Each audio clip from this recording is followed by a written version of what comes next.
Le gouvernement camerounais a lancé le 6 janvier 2026 une nouvelle opération de recrutement de 3000 instituteurs destinés à renforcer les effectifs des écoles maternelles et primaires publiques à travers le pays. L'annonce a été faite dans un arrêté conjoint signé par le ministre de l'Éducation de base, Laurent Serge Toundingwa, et le ministre de la Fonction publique et de la Réforme administrative, Joseph Lé. Cette initiative s'inscrit dans le cadre du programme de contractualisation des instituteurs de l'enseignement maternel et primaire lancé par l'État avec l'appui des partenaires techniques et financiers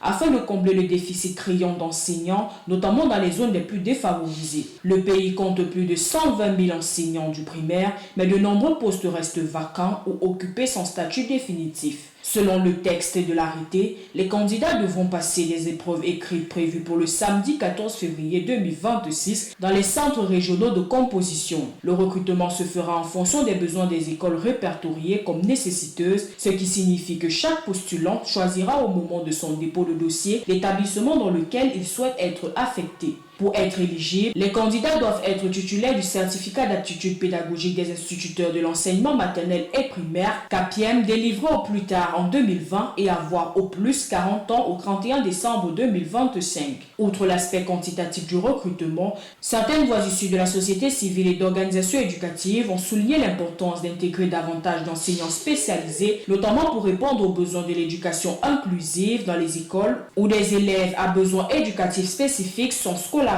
Cette opération intervient alors que des acteurs syndicaux et certains enseignants contractuels réclament depuis plusieurs années une intégration plus transparente et large des instituteurs à la fonction publique en tenant compte notamment de l'ancienneté et de l'expérience professionnelle plutôt que d'un simple test de sélection.